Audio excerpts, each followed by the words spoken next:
దేవునికి మహిమ కలుగాక. హల్లెలూయా, హల్లెలూయా. దేవుని యొక్క వాక్య ధ్యానం చేసుకుందాం. మత్తయి సువార్త 21వ అధ్యాయం 2 నుంచి 9 వచనాలు చదువుకొని వాక్య ధ్యానం చేద్దాం.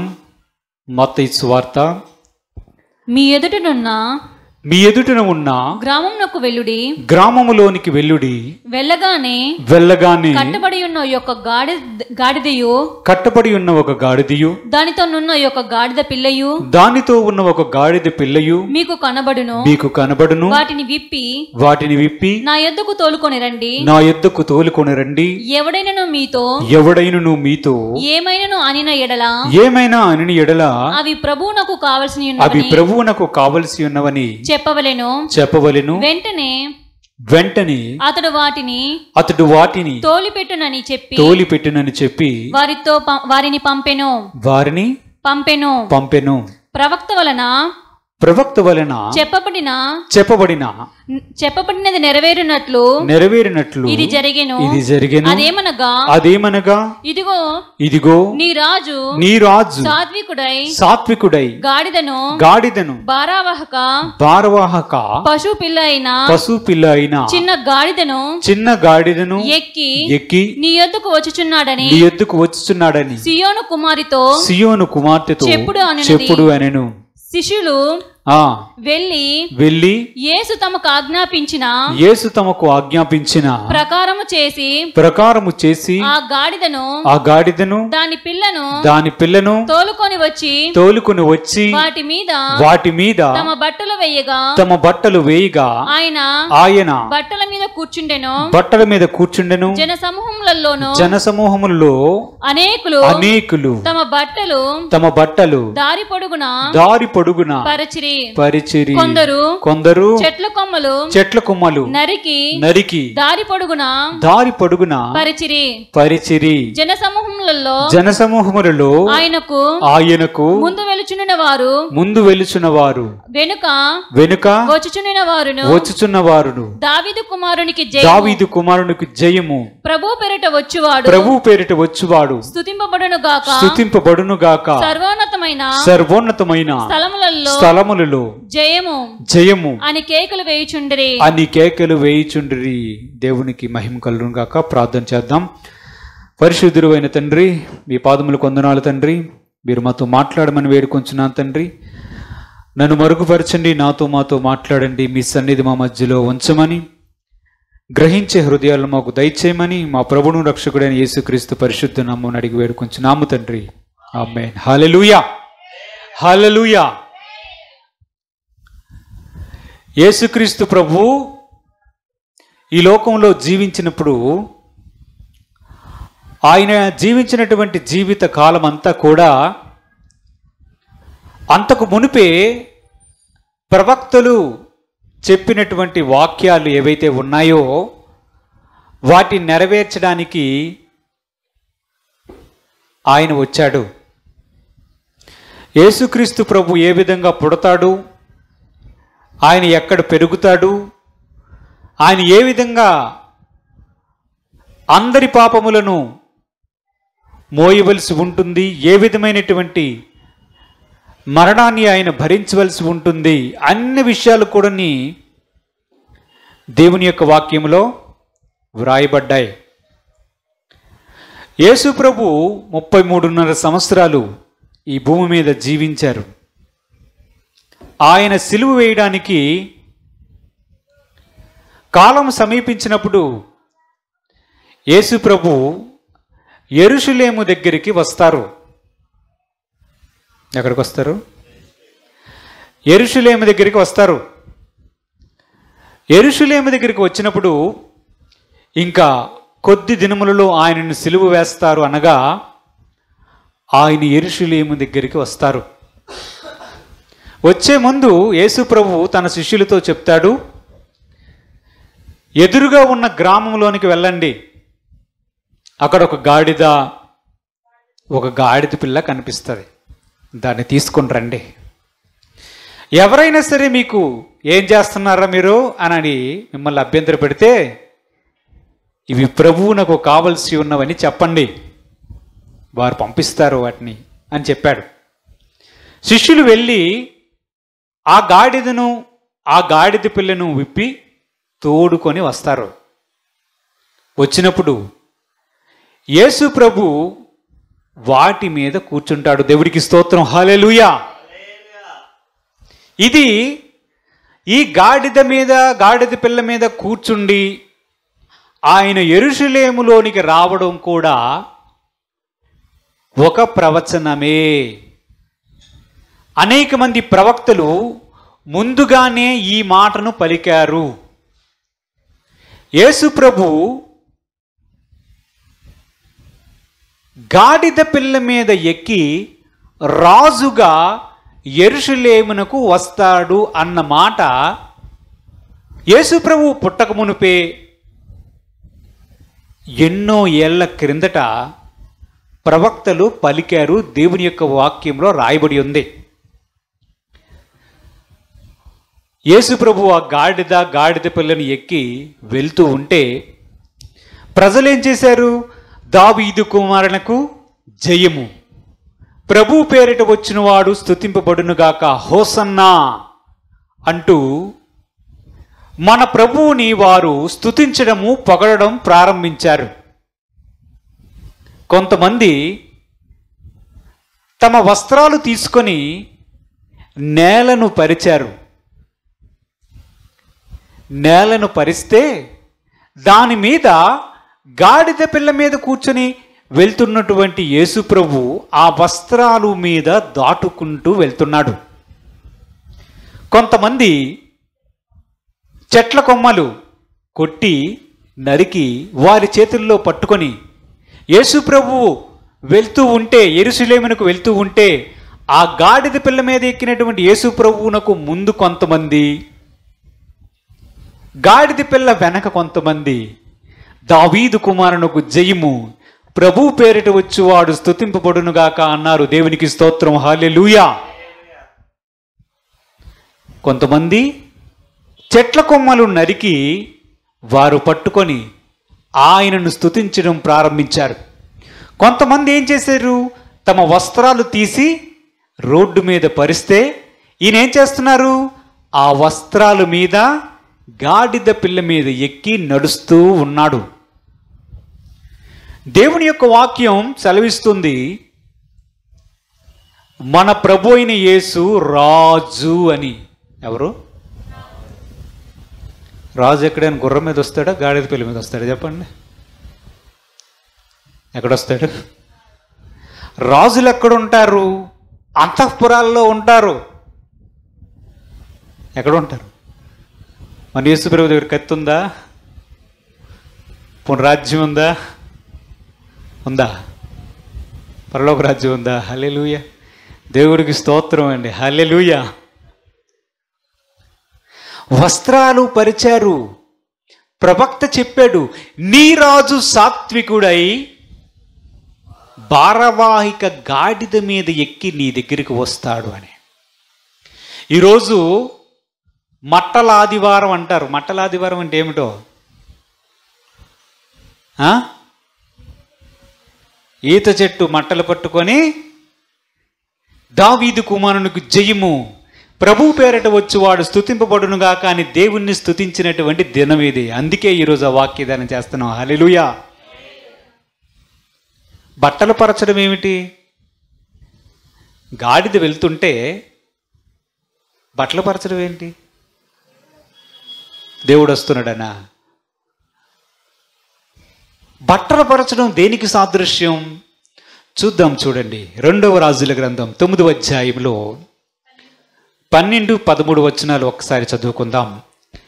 2వ రాజుల గ్రంథం కాబట్టి 9వ అధ్యాయం 12-13 వచనాలు. కాబట్టి వారు అదంతయు వట్టిది జరిగిన దానిని మీకు తెలియజేయమనగా తెలియజేయమని అనగా అతడు ఇట్లా నేను నిన్ను ఇశ్రాయేలు మీద పట్టాభిషక్తునిగా చేయుచున్నానని యెహోవా సెలవిచ్చుచున్నాడని అతడు నాతో చెప్పెను. అంతట వారు అతి వేగరముగా తమ తమ వస్త్రములను పట్టుకొని మెట్ల మీద అతని క్రింద పరచి బాకా ఊదించి యోహు రాజు అయ్యున్నాడని చాటించిరి. దేవునికి స్తోత్రం. హల్లెలూయా. ఏమైంది? ఒక వ్యక్తి ఉన్నాడు, రాజుల గ్రంథములో ఒక వ్యక్తి ఉన్నాడు. ఆ వ్యక్తి పేరేంటి? యెహూ. ఈ యెహూ అనే వ్యక్తిని దేవుడు రాజుగా అభిషేకించాడు. అభిషేకించి ఆయనను తర్వాత రాజుగా దేవుడు ప్రకటించాడు. ప్రకటిస్తున్నటువంటి సమయంలో ఎలీషా అనే దేవుని సేవకుడు ప్రవక్తల శిష్యుల్లో ఒకరిని పంపించి గిన్నెలో తైలం పట్టుకొని వెళ్ళి అతని మీద పోస్తాడు. పోసి రహస్యంగా అతనికి చెప్తాడు, నిన్ను రాజుగా దేవుడు అభిషేకిస్తున్నాడు అని చెప్పి ఆ నూనె గిన్నె తీసుకొని యెహూ అనే వ్యక్తి మీద పోసి దేవుని నామమున ప్రార్థన చేసి పట్టాభిషేకం చేసి దేవుడు నిన్ను రాజుగా అభిషేకిస్తున్నాడని చెప్పి పారిపోతాడు. ఎవరు? ప్రవక్త యొక్క శిష్యుడు ఒకడు. అందరూ అడుగుతారు, ఆ ప్రవక్త శిష్యుడు ఎవడో వచ్చాడు కదా, ఎందుకు వచ్చాడు అంటే అదేదో మాట్లాడుతున్నాడు, అతని గురించి నీకు తెలుసు కదా అంటే అవన్నీ మాట్లాడొట్టివి, అసలు సంగతి ఏంటి అంటే అప్పుడు ఆ యెహూ అనే వ్యక్తి చెప్తాడు, దేవుడు నన్ను రాజుగా అభిషేకించమన్నాడని వచ్చి నన్ను రాజుగా అభిషేకించాడని చెప్తాడు. చెప్పగానే యెహూ అనే వ్యక్తి దగ్గర ఉన్నటువంటి మిగిలిన ప్రజలు ఏం చేస్తున్నారు? తమ వస్త్రాలు తీసి మెట్ల మీద పరచి దాని మీద నడిచేటట్లు చేశారు, బాకా ఊదించారు. ఇక్కడ మనం గమనించాల్సిన విషయం ఒకటి ఉంది. వస్త్రాల మీద నడిచేవాడు రాజు. హల్లెలూయా. అందుకే ప్రభు ఇక్కడ అరే వస్త్రాలు ఎందుకు వేస్తున్నారా, నల్లగా అయిపోగలం. ఈ గాడిది ఏ ఊర్లో తిరిగిందో, వస్త్రాలు ఎందుకు వేస్తున్నారా?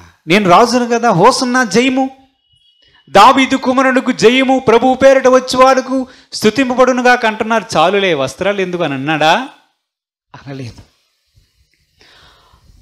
వస్త్రాల మీద నడుచుకుంటూ గాడిద పిల్ల వెళ్తూ ఉంటే దాని మీద కూర్చున్నాడు మన ప్రభు అయిన క్రీస్తు. అంటే యేసు ప్రభు ఏం చెప్తున్నాడు?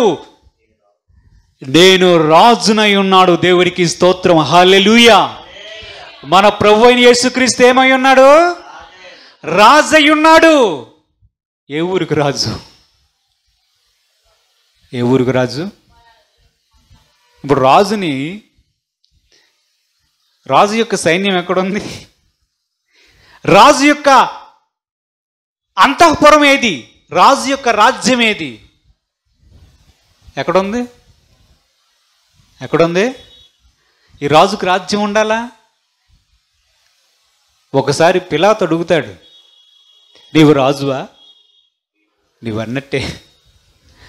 చూడండి ఈ వాక్య భాగాలు. యోహాను సువార్త 18వ అధ్యాయంలో 33 నుంచి 37 వచనాలు ఒకసారి మనం చూస్తే ప్రభువు అక్కడ మాట్లాడుతున్నటువంటి సంభాషణ, పిలాతుతో మాట్లాడుతున్నటువంటి మాటలు మనం చూద్దాం. పిలాతు తిరిగి అధికారి మందిరములో ప్రవేశించి యేసును పిలిచి యూదుల రాజువు నీవేనా అని ఆయనను అడగగా యేసు నీ అంతట నీవే ఈ మాట అనుచున్నావా లేక ఇతరులు నీతో నన్ను గూర్చి ఇది చెప్పారా అని అడిగాను.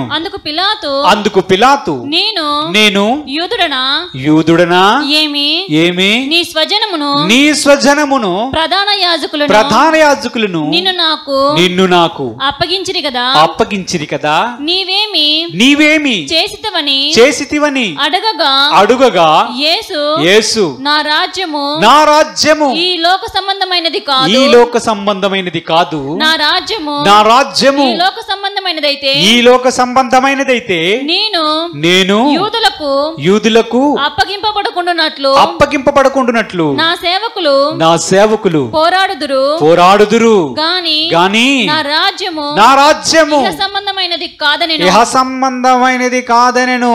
అందుకు పిలాతు నీవు రాజువా అని ఆయనను అడగగా యేసు నీవన్నట్టే నేను రాజునే.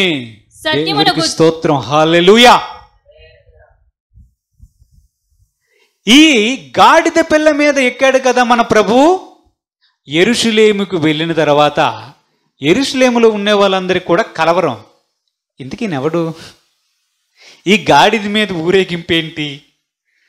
వాళ్ళేటి దావీదు కుమారునికి జయమంటున్నారు. ముందు కొంతమంది ప్రజలు హోసన్నా అంటున్నారు. ప్రభు పేరిట వచ్చి వాడు స్తుతింపబడునుగా కానీ వెనక కొంతమంది అంటున్నారు. చేతిలో ఖర్జూరు పట్లున్న ఎవరో ఇతను అని చెప్పి కలవరపడ్డారు. ఇదంతా జరిగిన పిమ్మట ఇది జరిగినది ఆదివారము దినమున జరిగింది. ఆ తర్వాత యేసు ప్రభువుని గెత్సెమనే తోటలో యూదా వచ్చి బంట్రోతులతో కూడా వచ్చి ఆయనను సూచిస్తాడు. అప్పుడు యేసు ప్రభువును పట్టుకుంటారు, బంధిస్తారు. బంధించిన తరువాత ఆయనను ప్రధాన యాజకుల దగ్గరికి పట్టుకుని వెళ్తారు. తరువాత పిలాతు అనే గవర్నర్ అనుకోండి అధికారి దగ్గరికి పట్టుకువెళ్తారు. అధికారి దగ్గరికి పట్టుకెళ్ళినప్పుడు ఆ పిలాతు అనే అధికారి అడుగుతాడు, నువ్వేం నేరం చేశావు? ఎందుకు నీ ప్రజలైనటువంటి యూదులు నిన్ను అప్పగించారు? చెప్పు. ఏం మాట్లాడు. అంతకుముందు మనం మాట్లాడుకున్నాం చూసావా, కయప అన్న అనే ప్రధాన యాజకులు వాళ్ళు కూడా ఆ రోజు ముందుగా అడుగుతారు, ఏవేవో ప్రశ్నలు అడుగుతారు. ఏం సమాధానం చెప్పడు. ఎన్నో ప్రశ్నలు యేసు ప్రభువుని అడిగితే చాలా ప్రశ్నలకు ఆయన సమాధానం చెప్పడు. పిలాతు అధికారి దగ్గరికి వచ్చి నిలబడినప్పుడు అడుగుతాడు. పిలాతు అడుగుతాడు, నీవు రాజువా? ఎవరిని అడుగుతాడు? యేసు ప్రభువుని అడుగుతాడు, నీవు రాజువా? నేను రాజునే. రాజా? రెండో ప్రశ్న రాకమునిపై యేసు ప్రభువు చెప్తాడు, అయితే నా రాజ్యము ఈ లోక సంబంధమైనది కాదు. ఈ లోక సంబంధమైన రాజ్యము కాదు, నా రాజ్యము పరలోక సంబంధమైన రాజ్యం. నేను పరలోక సంబంధమైన రాజును. ఒకవేళ నా రాజ్యం ఈ లోక సంబంధమైనదే అయితే నా సేవకులు ఉన్నారే వారు పోరాడు ఉండేవారు. నన్ను వెంబడిస్తున్నటువంటి ప్రజలున్నారే వారు యూదులకు అప్పగింపబడకుండా పోరాడి ఉండేవారు. మీకు ఇంకొక విషయం తెలుసా? ఒకవేళ యేసు ప్రభువు తాను గాని అనుకుంటే యూదుల చేతికి కూడా అప్పగించబడని పరిస్థితి కూడా ఏర్పడి ఉండేది. తనంతట తాని లేఖనాలు నెరవేరాలని ఆయన ఈ విధంగా అప్పగింపబడ్డాడు. చూద్దాం, చూడండి మత్తయి సువార్తలో 26వ అధ్యాయం 51 నుంచి 54 వచనాలు మనం ఒక్కసారి చూస్తే, ఇదిగో యేసుతో కూడా ఉన్నవారిలో ఒకడు చెయ్యి చాచి కత్తి దూసి ప్రధాన యాజకుని దాసుని కొట్టి వాని చెవి తెగనరికెను. యేసు నీ కత్తి వరలో తిరిగి పెట్టుము కత్తి పట్టుకొను వారందరూ కత్తి చేతనే నశింతురు.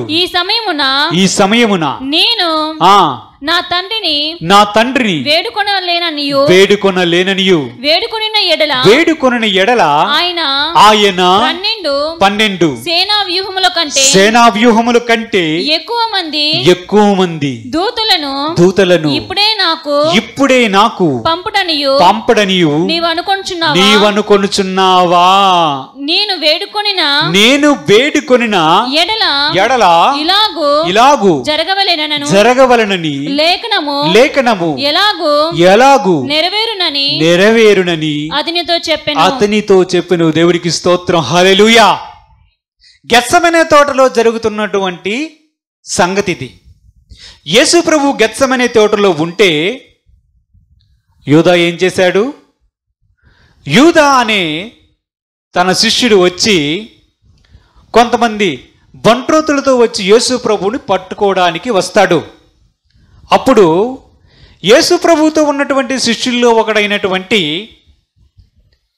పేతురు గారు ఏం చేస్తారో తెలుసా?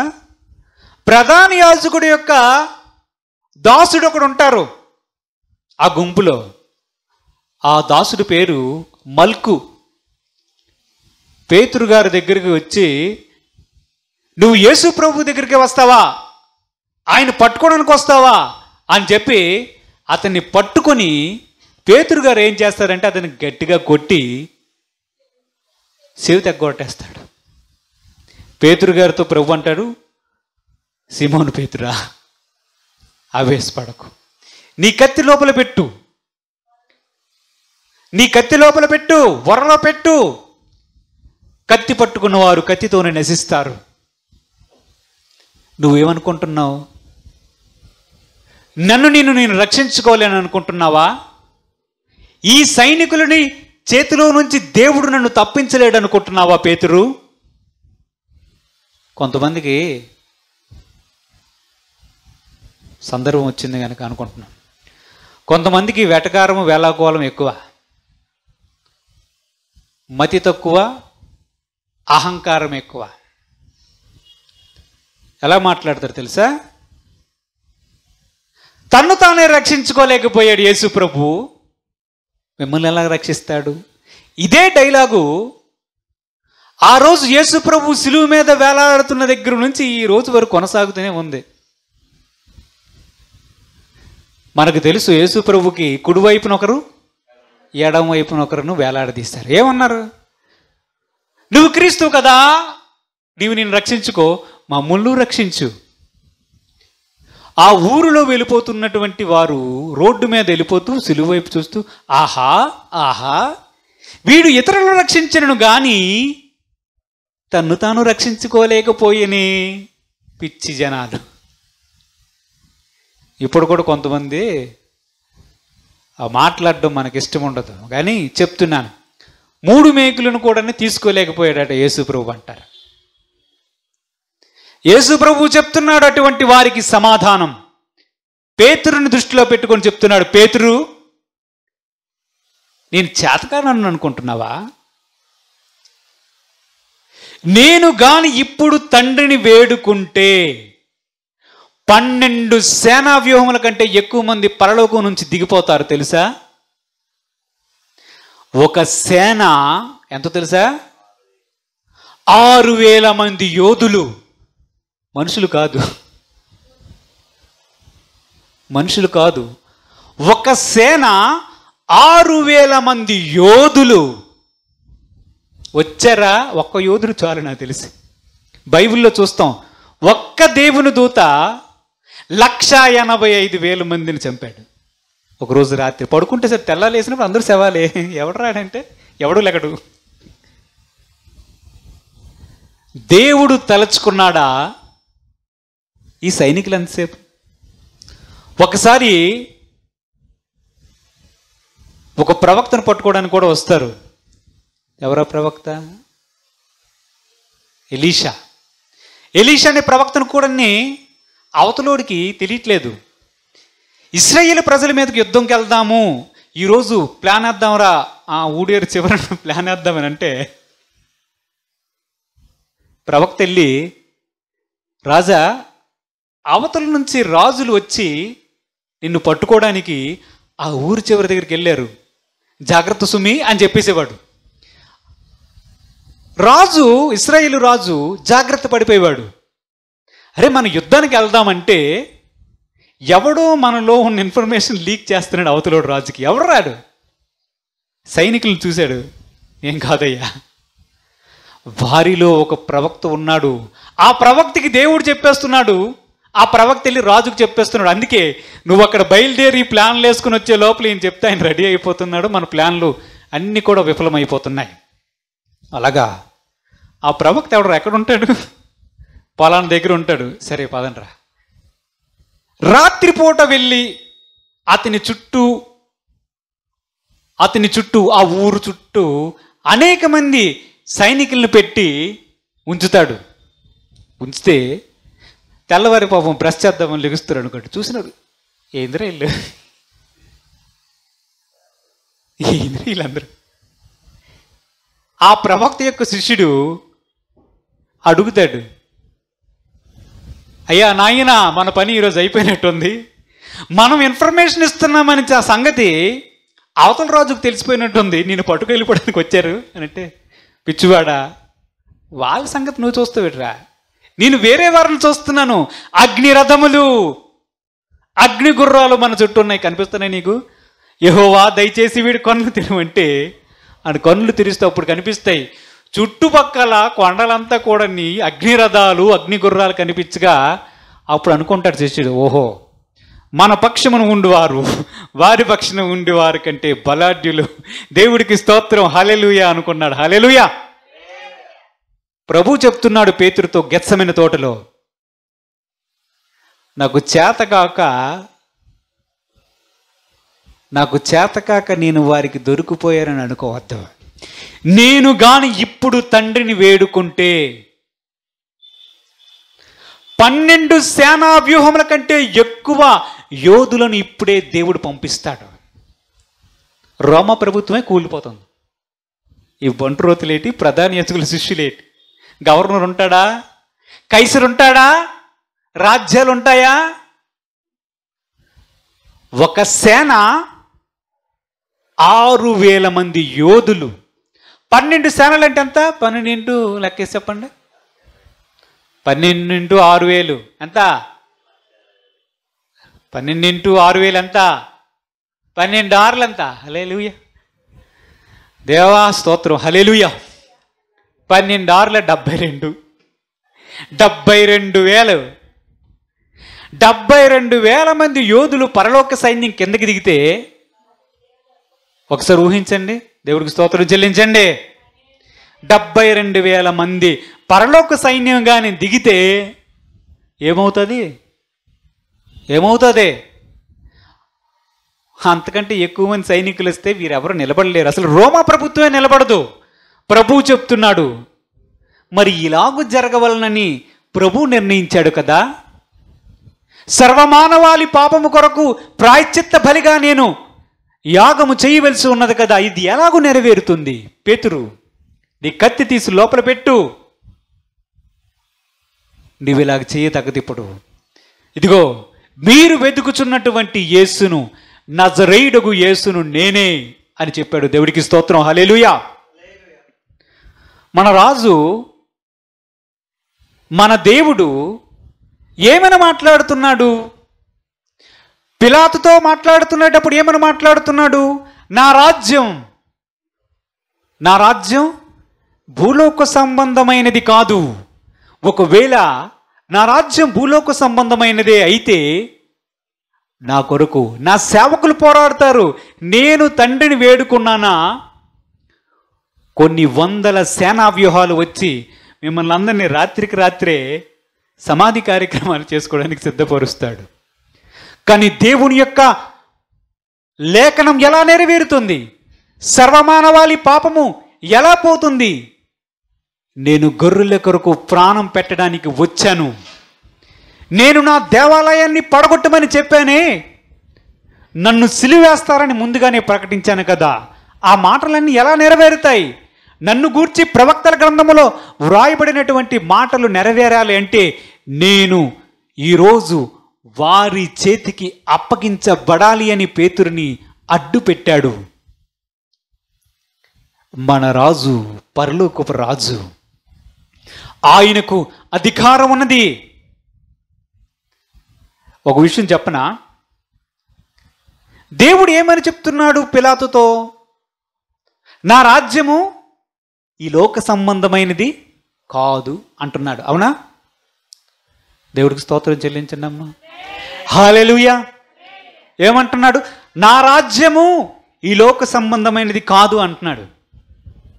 చూడండి, లూకా సువార్త 4వ అధ్యాయంలో 5 నుంచి 8 వచనాలు ఒక్కసారి చదువుదాం. లూకా సువార్త 4వ అధ్యాయం 5 నుంచి 8 వచనాలు చదువుదాం. అప్పుడు అపవాది ఆయనను తీసుకుని పోయి భూలోక రాజ్యములన్నిటినీ ఒక్క నిమిషంలో ఆయనకు చూపించి ఈ అధికారమంతయు ఈ రాజ్యముల మహిమయు నీకిత్తును అది నాకు అప్పగింపబడి ఉన్నది అది ఎవనికి నేను ఇయ్యగోరుదును వానికిత్తును కాబట్టి నీవు నాకు మ్రొక్కితివా ఇదంతయు నీదగునని ఆయనతో చెప్పెను. అందుకు యేసు నీ దేవుడైన ప్రభువునకు మొక్కి ఆయనను మాత్రము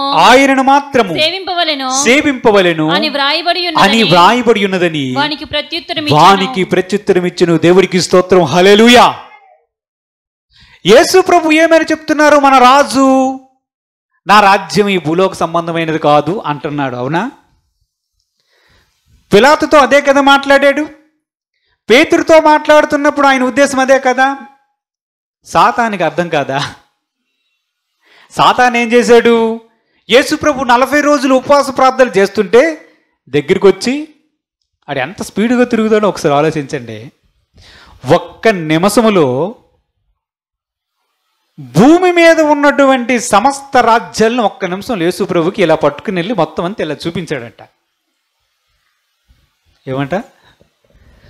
ఒక్క నిమిషంలో భూమి మీద ఉన్నటువంటి సమస్తమైనటువంటి భూలోక రాజ్యాలన్నీ యేసు ప్రభుకి ఒక్క నిమిషంలో ఇలా చూపించాడట. పట్టుకొని వెళ్ళి, చూసావా, ఐరోపా, ఆస్ట్రేలియా, భారతదేశం, ఈజిప్టు కనిపించాయా? ఇవన్నీ నావే. ఈ భూలోక రాజ్యాలన్నీ నాకు అప్పగించబడ్డాయి. దాని మహిమ అంతయు నాది. నీకు కావాలా? అయితే మొక్కు, దా, నన్ను మొక్కితే నీకు అవన్నీ ఇస్తా అన్నాడు. యేసు ప్రభువు మొక్కడం గురించి మాత్రమే వానికి సమాధానం ఇచ్చాడు.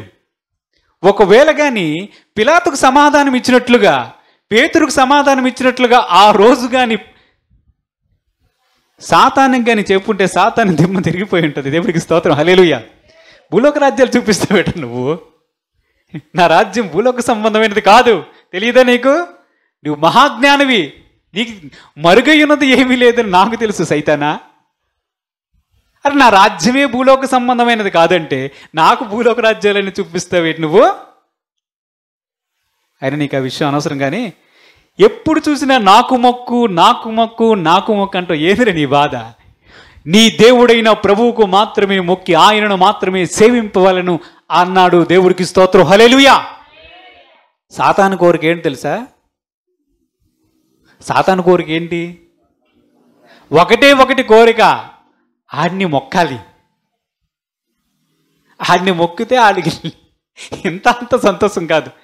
ఆహా, మొదట అనుకున్నాడట, దేవుడి దగ్గర ఉండేటప్పుడు సాతాను అలాగే అనుకున్నాడట, మహోన్నతినితో సమానముగా నేను చేసుకుందును, ఉత్తర పర్వతం మీద కూర్చొని అక్కడ కూర్చొని నేను కూడా ఆరాధించండిరా, పాడండ్రా, హల్లెలూయా, నాకు పాడండ్రా అని అనుకున్నాడంట. అందుకే దేవుడు ఒక్క తాపు తంటే అక్కడి నుంచి తిన్నగా ఆకాశ మండలాల్లో పడి పాతాళంలోనికి వెళ్ళిపోయాడు. పాతాళలో ఒక రాజ్యం ఉంది, పాతాళలో ఒక రాజ్యం అని. ఈయన పాతాళలో ఒక రాజ్యంలో పడుతుంటే దేవుని యొక్క గ్రంథంలో వ్రాయబడి ఉన్నది, ఆహా తేజో నక్షత్రమా, వేకువ చుక్క, లూసిఫరా నువ్వేటి కింద పడిపోయావు, మా బోటి వాడివైతివా అని చెప్పి పాతాళలో ఒక రాజ్యంలో కూర్చున్నటువంటి ఆ రాజులు లేచి ఒకసారి నిలబడి, ఏందిరా ఈడు కూడా పడ్డాడు, మనకు ముందు పనిష్మెంట్ అయ్యింది, వీడు కూడా పనిష్మెంట్ అయినట్టుంది, వాడు రాగానే వీరికి బెంబేలు ఎత్తిపోయాడు, ఈడెందుకు ఎక్కడికి వచ్చాడు, మేము ఆల్రెడీ నువ్వు చేసిన చెత్త పని వలన మేము ఆల్రెడీ దేవునికి వ్యతిరేకంగా తిరుగుబాటు చేస్తే దేవుడు మమ్మల్ని తోసి ఈ పాతాళలో ఒక రాజ్యంలో మేము ఇక్కడ కూర్చుంటే నిన్ను కూడా దేవుడు తోసివేశాడా, ఆహా తేజో నక్షత్రమా, వేకువ చుక్క, ఎంత పని అయిపోయిందో, అయ్యయ్యో ఎంత పని అయ్యింది అని చెప్పి వాడి గురించి బాధపడ్డారట. వాడి బాధ అంతా ఏడనుకున్నారు, కోరికంతా ఒకటే, వాడిని మొక్కారా అదికి అదే సంతోషం. మొదటి నుంచి వాని యొక్క బాధ, వాని యొక్క కోరిక ఒకటే, మొక్కు మొక్కు బొక్కు. యేసు ప్రభుతో మాట్లాడుతున్నప్పుడు ఏమన్నాడు, ఆకలిగొంటే నీవు ఈ రాళ్లను రొట్టెలుగా చేసినట్లు చెయ్యు, నీకు ఆకలి తీరుతుంది. మనుషుడు రొట్టె వలన కాదు, దేవుడిచ్చు ప్రతి మాట వలన కూడా జీవిస్తాడు. అలాగా దా ఒకసారి భూలోక రాజ్యాలన్నీ చూపిస్తా అని చెప్పి ఒక్క నిమిషంలో చూపి, నీవు నాకు మొక్కితివా, ఈ భూలోక రాజ్యాలన్నీ నీకు ఇచ్చేస్తా. ఈ లోకాధికారి ఎవడు, ఎవరు ఈ లోకానికి అధికారి ఎవడు, సైతాన్. వానికి అప్పగించబడింది ఎవరి దగ్గర లాగేసుకున్నాడో తెలుసా, ఆ రాజదండాన్ని ఆదాం దగ్గర నుంచి లాగేసుకున్నాడు. దేవుడు ఏం చెప్పాడు, ఆదాము అవ్వలను సృష్టించినప్పుడు ఆదాముతో ఏం చెప్పాడు, ఆదామా ఏడు పేర్లు పెడుతున్నావా, పిలు, గొర్రె మేక పులి, మేక పులి, రండి రండి, కోడి పిల్ల, కుక్క పిల్ల, అన్నిటికీ పేర్లు పెట్టాడు. పెట్టి మొత్తం అంతా ఏలవయ్యా, మొత్తం అంతా నీకే ఇచ్చానంటే వీడు వెళ్ళి వాడిని తిప్పి ఆ రాజదండాన్ని దొంగతనంగా లాగేసుకొని, రాజదండం నా చేతి ఉందని చెప్పి భూమి మీద అటు ఇటు ఇటు అటు తిరుగుతున్నాడు. యోబు గ్రంథంలో ఏమని రాయబడి ఉంది, సైతాన్ ఎక్కడి నుంచి వచ్చావంటే నేను భూమి మీద అటు ఇటు తిరుగుచూ నీ సన్నిధికి వచ్చాను అన్నాడా లేదా? ఎంత టైం పడుతుంది అడికి? ఒక్క నిమిషమే. ఒక్క నిమిషంలో భూమికి ఈ చివరి నుంచి ఆ చివరికి వెళ్ళి అన్ని రాజ్యాలు తిరిగి రాగలడు ఎవరు? సైతాను, లూసిఫర్. యేసు ప్రభువుతో చెప్తున్నప్పుడు ఏమని చెప్తున్నాడు, నాకు మొక్కావా, మొత్తం అంతా నీకు ఇచ్చేస్తా, ఈ భూలోక రాజ్యములన్నీ కూడా నాకు అప్పగించబడ్డాయి అన్నాడు. అప్పుడు యేసు ప్రభు భూలోక రాజ్యాల గురించి ప్రస్తావన చేయలేదు, మ్రొక్కడం గురించి మాత్రమే మాట్లాడాడు. యేసు ప్రభు యొక్క ఉద్దేశం మనకు స్పష్టంగా తెలియజేయబడుతూ ఉంది. యేసు ప్రభు మన రాజు అయ్యున్నాడు. ఆయన సాత్వికుడై గాడిద పిల్లను ఎక్కి యెరూషలేములోనికి ప్రయాణించాడు. ఈరోజు మట్టల ఆదివారం దినమున ఆయన యెరూషలేములోనికి ప్రయాణించాడు. ప్రయాణిస్తూ చాలా మాటలు ప్రభువు చెప్పాడు. ఏమని చెప్పాడో తెలుసా? యెరూషలేమా యెరూషలేమా, కోడి తన పిల్లలను రెక్కల కింద చేర్చుకున్నట్లు నిన్ను చేర్చుకోవాలని ఎన్నోసార్లు అనుకుంటుని గాని ప్రవక్తలను చంపుదానా, నీవు నీ దినమందైనా, నీవు ఈ దినమందైనా సరే నువ్వు మారు మనసు పొందితే నీకు ఎంతో మేలు సుమా అని చెప్పి యేసు ప్రభు కన్నీళ్లు విడిచాడు. తెలుసా? ఎందుకు తెలుసా? ఎందుకంటే యేసు ప్రభు యెరూషలేములోనికి గాడిద పిల్ల మీద ఎక్కి వెళుతున్న దినము యూదులకు ఇవ్వబడిన ఆఖరి దినము. ఈ దినముతో ప్రవక్త అయినటువంటి దానియేలు ప్రవచించినటువంటి 69వ వారం యొక్క చివరి దినము ముగిసిపోతుంది. 69 వారాలు యొక్క చివరి దినము ఆ రోజుతో ముగిసిపోతుంది. అటు తర్వాత అన్యులు ప్రవేశం అనేది జరుగుతూ ఉంది. యేసు ప్రభు ఇశ్రాయేలు ప్రజల యొద్దకు పంపించబడ్డాడు. ఒక స్త్రీ వచ్చి, అయ్యా నా బిడ్డకు బాగులేదు, కొంచెం బాగు చేయవా అంటే ఏమని చెప్పాడు? అమ్మా, పిల్లల దగ్గర ఉన్నటువంటి రొట్టెలు తీసి కుక్క పిల్లలకి వేయడం యుక్తం కాదంటే ఆమె ఏమంటది? బల్ల కింద పడిన ముక్కలైనా తింటాయి కదా అంటే, అమ్మా నీ విశ్వాసం గొప్పది, వెళ్ళు అంటాడు. యేసు ప్రభు ఎందుకు ఆ మాట చెప్పాడు? ఎందుకంటే ఇశ్రాయేలు ప్రజలలో నశించిపోతున్న వారి యొద్దకు యేసు ప్రభు పంపబడ్డాడు. ప్రవక్త అయినటువంటి దానియేలుకు దేవుడు ఒక అంత్యకాలపు సూచనలను ఆయన బయలుపరిచాడు. ఈ ప్రపంచమంతా కూడా 70 వారాల సమయాన్ని దేవుడు నియమించాడు. 70 వారాలు అంటే ప్రవచన గ్రంథములో ఒక్కొక్క వారం 7 సంవత్సరాలు. ఆ దినముల యొక్క లెక్క మొత్తం అంతా చూసుకుంటే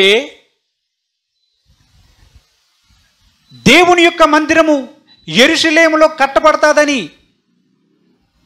ఆజ్ఞ ఇవ్వబడిన సమయము నుంచి యేసు ప్రభు యెరూషలేములో గాడిద పేర్ల మీదకి ఎక్కి ఆ యెరూషలేములోనికి ప్రవేశించు వరకు ఉన్న దినముల యొక్క సంఖ్య 69 వారములు. 69 వారాలు అంటే 69 × 7 సంవత్సరాలు. అన్ని సంవత్సరాల కాలం వారికి ఇవ్వబడింది. ఇప్పుడు 69వ వారము మట్టల ఆదివారపు దినమున ముగియబడింది. చిట్ట చివరి ఉన్న వారం 70వ వారం. 70వ వారం అతి త్వరలోనే రాబోతుంది. 69వ వారం తర్వాత 70వ వారం రాదు. 70వ వారం అతి త్వరలో రాబోతుంది. 70వ వారం అంటే ఒక వారానికి ఎన్ని సంవత్సరాలు? 7 సంవత్సరాలు. అతి త్వరలో అంత్యకాలములో నెరవేర్చబడబోయే 7 సంవత్సరాలు, చిట్ట చివరి 7 సంవత్సరాలు రాబోతున్నాయి.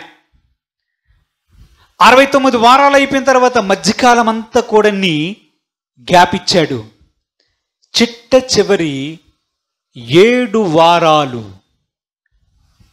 చిట్ట చివరి 7 సంవత్సరాలు మిగిలిపోయాయి. ఈ 7 సంవత్సరాలు మన అందరికీ అత్యంత ప్రమాదకరమైనటువంటి సంవత్సరాలు. ఇది అంత్యవారం. అంత్యవారం అతి త్వరలోనే రాబోతుంది. ఆ 7 సంవత్సరాలు వచ్చాయా? ప్లాట్లు లేవు, భూములు లేవు, వ్యాపారాలు ఉండవు. ఇంకా అంత్య అబద్ధపు క్రీస్తు రాబోయే సమయానికి, సూచనకి అది ప్రారంభం. ఆ 7 సంవత్సరాలు అతి త్వరలోనే రాబోతున్నాయి. దాని కొరకు ప్రపంచమంతా ఒక అడుగు అడుగు అడుగు వేసుకుంటూ ముందుకు వెళ్తున్నాయి. ఒక అడుగు వేసుకుని ముందుకు వెళ్తున్నాయి. యేసు ప్రభు యొక్క రెండవ రాకడ 3.5 సంవత్సరాల కాలంలో జరగబోతుంది. ఆ అంత్యవారములో మనము అంత్యకాలంలో ఉన్నాము. మనం ఎక్కడున్నాం? చిట్ట చివరి కాలంలో ఉన్నాము. ఇంకొక వారము మాత్రమే, ప్రవచన వారం మాత్రమే మిగిలి ఉన్న. దేవుడికి స్తోత్రం, హల్లెలూయా. మన ప్రభు అయిన యేసుక్రీస్తు చెప్తూ ఉన్నాడు. ప్రభు చిత్తమైతే దాని గురించి ఒకసారి ధ్యానం చేసుకుందాం. మన ప్రభు అయిన యేసుక్రీస్తు చెప్తున్నాడు, సైతానా, భూలోక రాజ్యాలు నాకెందుకు? పిలాతు, నువ్వేమనుకుంటున్నావు? నా రాజ్యం పరలోక సంబంధమైనది. పేతురు, నేనిప్పుడు తండ్రిని వేడుకోవాలనుకుంటున్నావా? 12 సేనా వ్యూహముల కంటే ఇప్పుడే ప్రభు దించగలడు. అలాగైతే వాక్యం ఎలా నెరవేరుతుంది? వాక్యం ఎలా నెరవేరుతుంది? నా ప్రాణాన్ని ఎలా పెట్టగలుగుతాను? అనేక మంది కొరకు విమోచన క్రయధనముగా నా ప్రాణాన్ని నేను ఎలా అప్పగించగలుగుతాను? పేతురు, నీ కత్తి లోపల పెట్టు. బంట్రోతుల్లారా, మీరు ఎవరిని వెతుకుచున్నారు? నజరేయుడు యేసును కదా, నేనే. రండి, నన్ను పట్టుకొని వెళ్ళండి అని యేసు ప్రభు తన్ను తాను వారి చేతులకు అప్పగించుకున్నాడు. దేవుడికి స్తోత్రం, హల్లెలూయా. ఎందుకు ఇదంతా చేశాడు?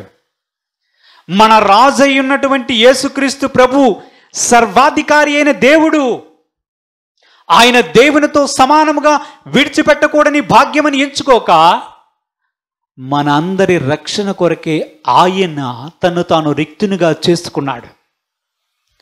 చూడండి, ఈ వాక్య భాగాన్ని మనం చూస్తే ఫిలిప్పీలకు రాసినటువంటి పత్రిక 2వ అధ్యాయంలో 6 నుంచి 11 వచనాలు ఒకసారి చూద్దాం. ఫిలిప్పీలకు రాసినటువంటి పత్రిక 2వ అధ్యాయం 6 నుంచి 11 వచనాలు చదువుదాం.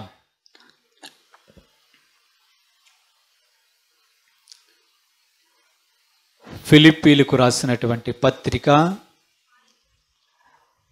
2వ అధ్యాయం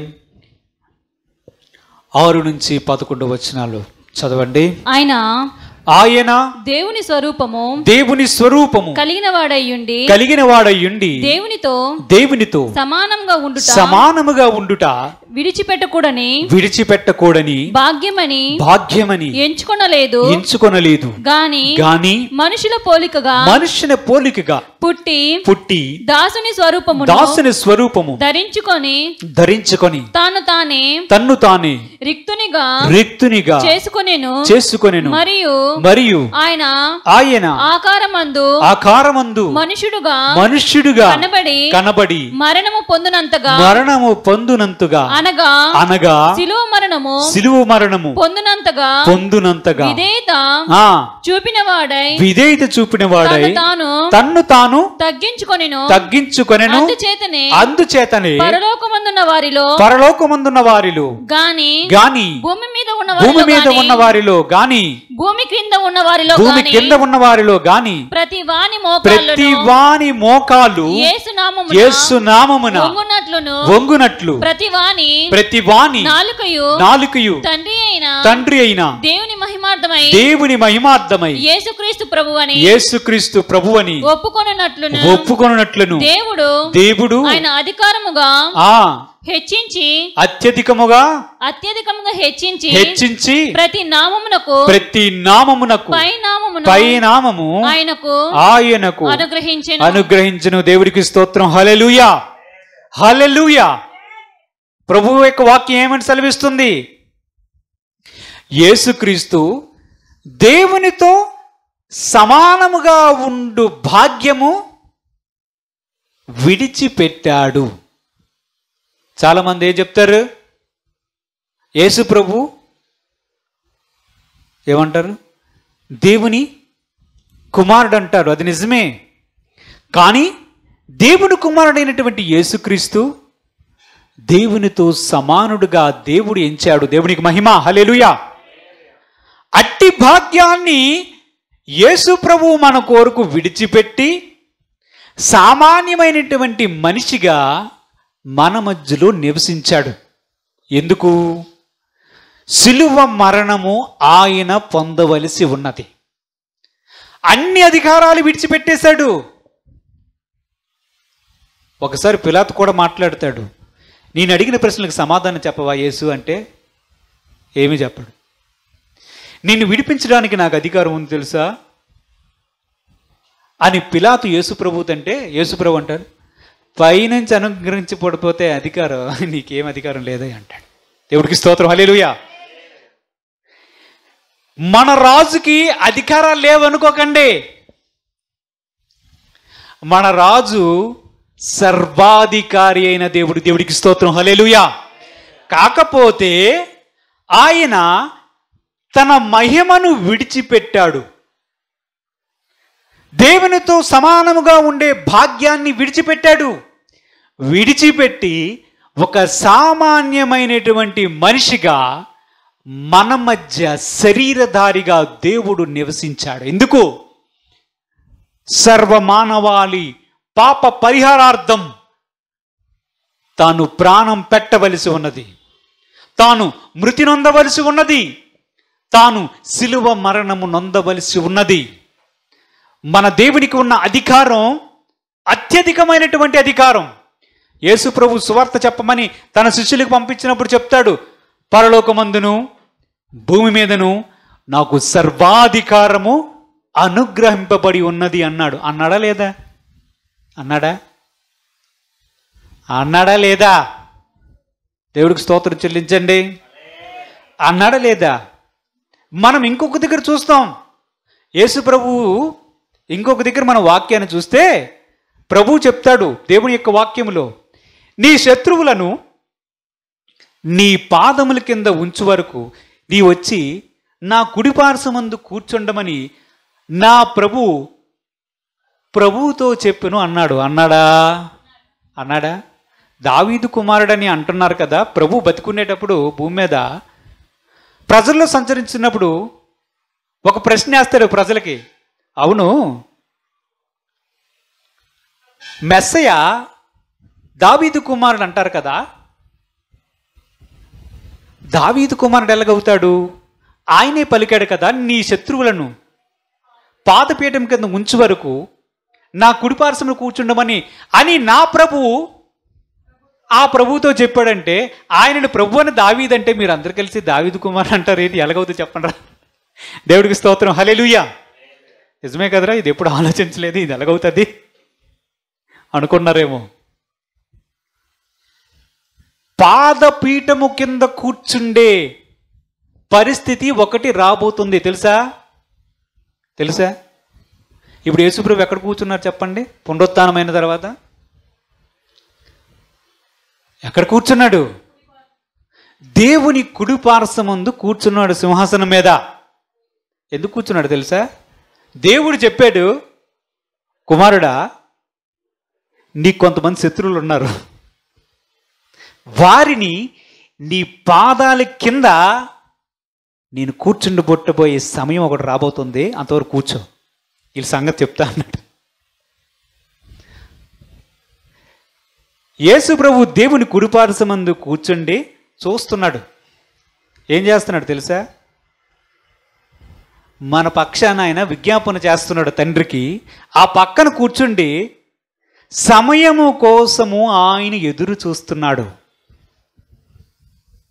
సర్వాధికారి నాకు పరలోకమందును భూమి మీదను అనుగ్రహించబడ్డాదని చెప్పాడా? ఇప్పుడు దేవుని కుడిపార్శ్వమని కూర్చొని తండ్రి చెప్పాడు, నేను కాస్త వేచి ఉండాలి. చాలా విషయాలు యేసుప్రభు పాదముల కింద కూర్చుండబెట్టవలసిన సమయం ఒకటి రాబోతుంది. కడపట నశింపజేయు మరణం అనే శత్రువు కింద కూడా యేసుప్రభు పాదాల కింద పూర్తిగా నిలబెట్టే సమయం ఒకటి రాబోతుంది. ఆ సమయం వచ్చిందా అంతే సంగతి లెక్క. ఆ సమయం ఎప్పుడు నెరవేరుతుందో తెలుసా? చూద్దాం. చూడండి, ప్రకటన గ్రంథం 11వ అధ్యాయం 5వ వచనాన్ని చివరిగా చూద్దాం. ప్రకటన గ్రంథం 11వ అధ్యాయం 15వ వచనాన్ని. ఏడవ దూత బూర ఊదినప్పుడు పరలోకములో గొప్ప శబ్దము పుట్టెను. ఆ శబ్దములు ఈ లోక రాజ్యము మన ప్రభువు రాజ్యమును ఆయన క్రీస్తు రాజ్యము ఆయను. దేవుడికి స్తోత్రం, హల్లెలూయా. ఆయన యుగయుగముల వరకు ఏలుననెను. ఎవరైనా మన ప్రభు అయిన దేవుడు, మన ప్రభు అయిన క్రీస్తు యుగయుగములు ఏలే సమయం ఒకటి పూర్తిగా రాబోతుంది. ఆ సమయం ఎప్పుడో తెలుసా? 7వ దూత బూర ఊదినప్పుడు జరుగుతుంది. 7వ దూత 7వ బూర కడబూర ఊదినప్పుడు జరుగుతుంది. అది 7 బూరలు ఉన్నాయి తెలుసా? 6 బూరలు ఊదిన తర్వాత చిట్ట చివరి బూర 7వ బూర. 7వ బూర ఊదేడా భూమి మీద ఉన్న మనం ఒకవేళ పడుకుంటే తస్మాత్ జాగ్రత్త. చూస్తుండగానే మనుషులు పైకి వెళ్ళిపోతారు. ఆ 7వ బూర ఊదబోయే సమయం ఒకటి ఉన్నది. మనం ఇందాక దానియేలు ప్రకటించినటువంటి అంత్యవారం గురించి మాట్లాడుకుంటున్నాం. చిట్ట చివరి 7 సంవత్సరాల గురించి మాట్లాడుకోబోతున్నాం. ఆ 7 సంవత్సరాల్లో కరెక్ట్గా 42 నెలలు లేదా 3.5 సంవత్సరాలు అయినప్పటికీ, కరెక్ట్గా 3.5 సంవత్సరాలు అయ్యేటప్పటికి 7వ దూత 7వ బోర ఊదనం జరుగుతుంది.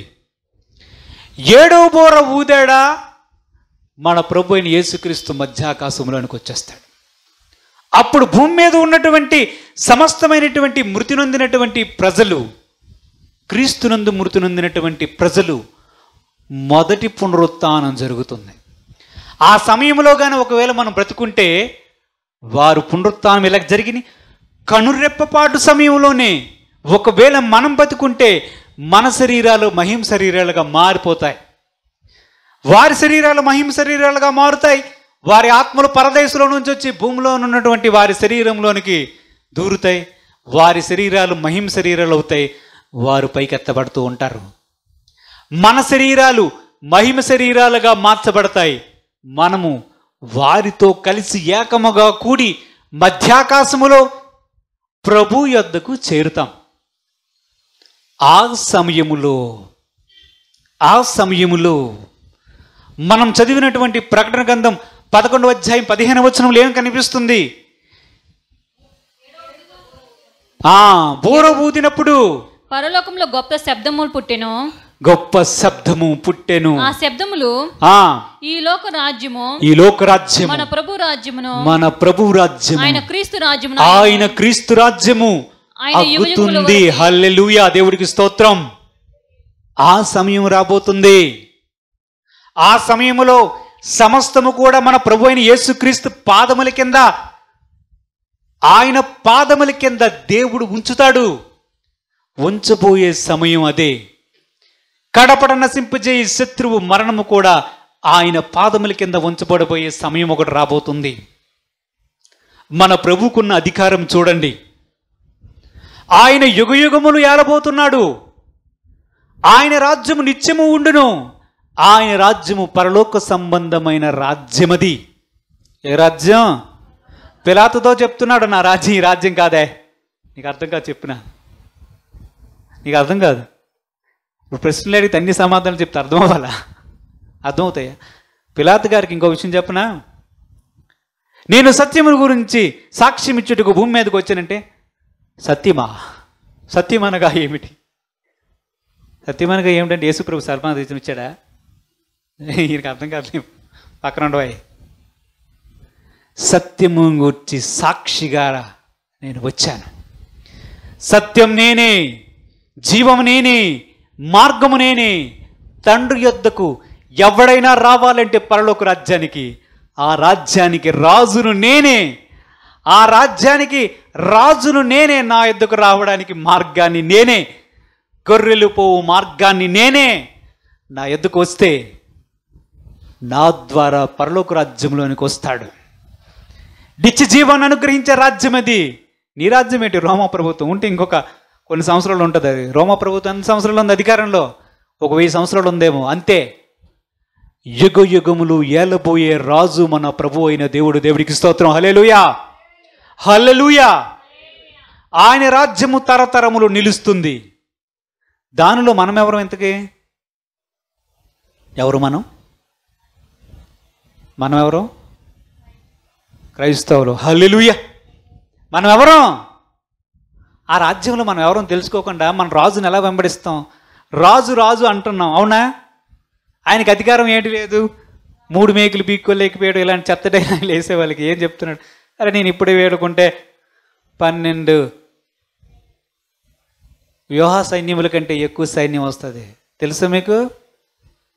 కానీ వాక్యం నెరవేరాలి. ప్రకటన వాక్యం నెరవేరాలి. ప్రవచనాలు నెరవేరాలి. నా ప్రాణం పెట్టడానికి నేను వచ్చాను, నా సొంతంగా నేను ప్రాణం పెట్టడానికి వచ్చానని యేసు ప్రభు చెప్పాడు. ఆయనను మనం వెంబడించాం కదా. ఇంతకీ మనం ఎవరు? ఆ రాజ్యములో